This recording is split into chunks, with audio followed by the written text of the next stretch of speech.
ನಮಸ್ತೆ ಎಲ್ರಿಗೂ welcome back to my channel. ನಾನು ನಿಮ್ಮ ಜಾನಕಿ ವಜ್ರಕುಮಾರ್. ಎಲ್ಲರೂ ಹೇಗಿದ್ದೀರಿ? ಎಲ್ಲರೂ ಚೆನ್ನಾಗಿದ್ದೀರಿ ಅಂದ್ಕೊಳ್ತೀನಿ. ನಾನು ಇವತ್ತು ಪರ್ಫೆಕ್ಟಾಗಿ ಗರಂ ಮಸಾಲ ಹೇಗೆ ಮಾಡೋದು ಅಂತ ತೋರಿಸ್ಕೊಡ್ತೀನಿ. ಬನ್ನಿ, ಅದಕ್ಕೆ ಏನೇನು ಮಸಾಲ ಐಟಮ್ಸ್ ಬೇಕು ನೋಡೋಣ. ಇಲ್ಲಿ 5 ಸ್ಪೂನು ಧನಿಯಾ ಕಾಳು ತೊಗೊಂಡಿದ್ದೀನಿ, ಅಂದರೆ ಹವೀಜನ್ನು ಹೇಳ್ತಾರೆ ನಾರ್ತ್ ಕರ್ನಾಟಕ ಸೈಡು. ಆಮೇಲೆ ಎರಡು ಸ್ಪೂನು ಜೀರಿಗೆ, 1 ಸ್ಪೂನು ಜೀರಿಗೆ, ಮತ್ತು 4 ಬೇ ಲೀಫ್ ತೊಗೊಳ್ಬೇಕು, ಬೇ ಲೀವ್ಸ್. ಆಮೇಲೆ 1.5 ಸ್ಪೂನು ಬ್ಲ್ಯಾಕ್ ಪೆಪ್ಪರ್, ಆಮೇಲೆ 3 ಇಂಚು ದಾಲ್ಚಿನ್ನಿ, 1.5 ಸ್ಪೂನು ಕಲ್ಲು ಹೂವು, ಆಮೇಲೆ 5 ದೊಡ್ಡ ಏಲಕ್ಕಿ, ಮತ್ತು 4 ಜಾಕಾಯಿ ಹೂವು ಇರ್ತೈತಲ್ಲ ಅದು, ಮತ್ತು 3 ಚಕ್ರ ಮೊಗ್ಗು, ಒಂದು 15 ಲವಂಗ ತೊಗೊಂಡಿದ್ದೀನಿ, ಒಂದು 15 ನಾರ್ಮಲ್ ಗ್ರೀನ್ ಏಲಕ್ಕಿ ತೊಗೊಂಡಿದ್ದೀನಿ. ಇವು ಒಂದೊಂದಾಗಿ ಎಲ್ಲಾನು ಹುರ್ಕೊಳ್ಳೋಣ ಫಸ್ಟು. ಅಂದರೆ ಹುರ್ಕೊಳ್ಳೋಂದ್ರೆ ಸ್ವಲ್ಪ ಬಿಸಿ ಮಾಡ್ಕೊಳ್ಳೋಣ, ಜಾಸ್ತಿ ಏನು ಬೇಡ. ಇದು ಪಾನು ಸ್ವಲ್ಪ ಬಿಸಿಯಾಗಿದೆ. ಇವಾಗ ನಾನು ಇದಕ್ಕೆ ಧನಿಯಾ ಕಾಳು ಹಾಕುತ್ತೇನೆ.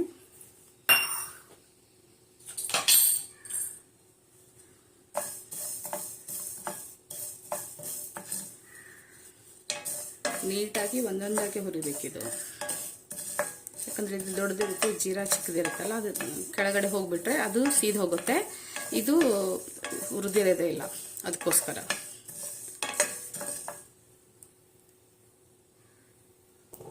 ಇವಾಗ ಇದು ಆಗಿದೆ, ಇದನ್ನ ನಾನು ಒಂದು ಇದಕ್ಕೆ ಹಾಕೊಳ್ತೇನೆ ಇವಾಗ. ಇಲ್ಲಿ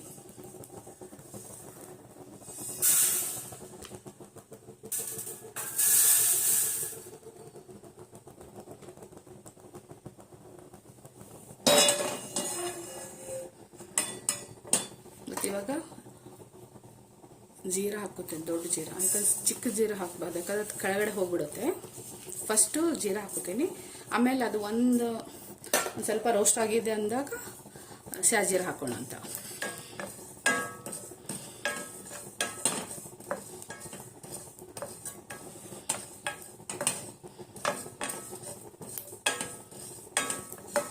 ಇವಾಗ ಇದು ಸ್ವಲ್ಪ ಇದು ಆಗಿದೆ, ಇವಾಗ ಶಾಜೀರ ಹಾಕೋತೀನಿ.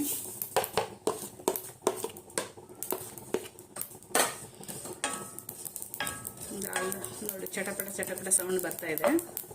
ಇದ್ರ ಬಗ್ಗೆ ಟ್ರಾನ್ಸ್ಫರ್ ಮಾಡ್ಕೋತೀನಿ. ಇವಾಗ ಬೇ ಲೀವ್ಸ್, ದೊಡ್ಡ ಏಲಕ್ಕಿ, ಪೆಪ್ಪರ್ ಇದೆಲ್ಲ ಒಟ್ಟಿಗೆ ಇದು ಮಾಡ್ಕೊಳ್ಳೋಣ.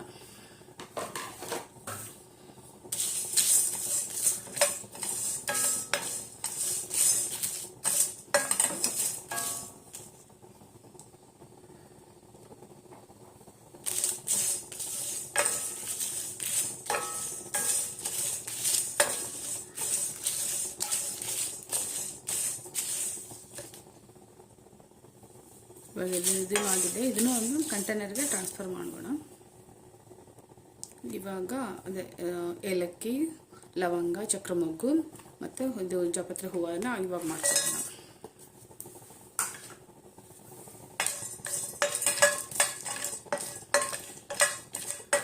ಇದು ನೋಡಿ, ಇವಾಗ ಘಮ ಘಮ ಘಮ ಪರಿಮಳ ಬರ್ತಾ ಇದೆ. ಇದರಿಂದನೇ ಗರಂ ಮಸಾಲ ಅಷ್ಟೊಂದು ಸ್ಮೆಲ್ ಬರೋದು, ಈ ಐಟಮ್ಸಿಂದನೇ. ಇವಾಗ ಇದನ್ನು ಆಫ್ ಮಾಡ್ಕೊಳ್ಳೋಣ. ಆಫ್ ಮಾಡಿಕೊಂಡು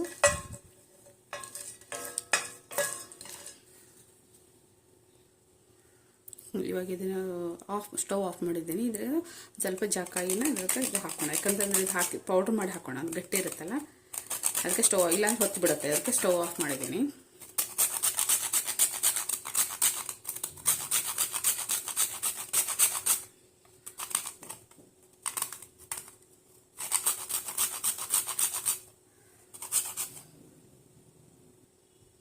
ನೋಡಿ, ಇವಾಗ ಇಷ್ಟು ಇದು ಮಾಡಿದ್ದೀನಿ. ಇವಾಗ ಒಂದು ಹಾಫ್ಗಿಂತ ಸ್ವಲ್ಪ ಜಾಸ್ತಿ, ಅಷ್ಟೇ ಒಂದು 60% ಅಷ್ಟೇ ಹಾಕಿದ್ದೀನಿ ಈಗ, ಇಲ್ಲಾಂದರೆ ಅದು ಹೊತ್ತಿ ಬಿಡುತ್ತೆ.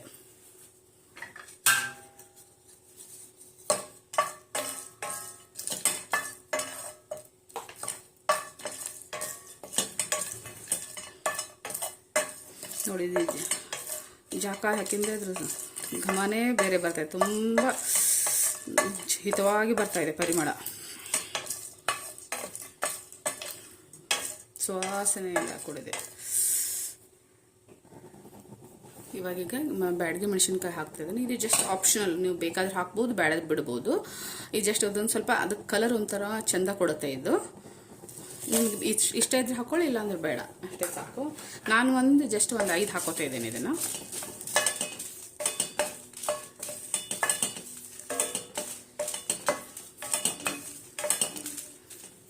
ಇನ್ನೂ ನನ್ನ ಚಾನಲ್ಗೆ ಯಾರು ಸಬ್ಸ್ಕ್ರೈಬ್ ಮಾಡ್ಕೊಳ್ಳಿ. ಇನ್ನು ನಿಮಗೆ ಬೇರೆ ಯಾವುದು ಮಸಾಲೆ ಐಟಮ್ಸ್ ಬೇಕಾದರೆ ಕಮೆಂಟ್ ಮಾಡಿ, ನಾನು ಮಾಡಿ ಹಾಕ್ತೇನೆ.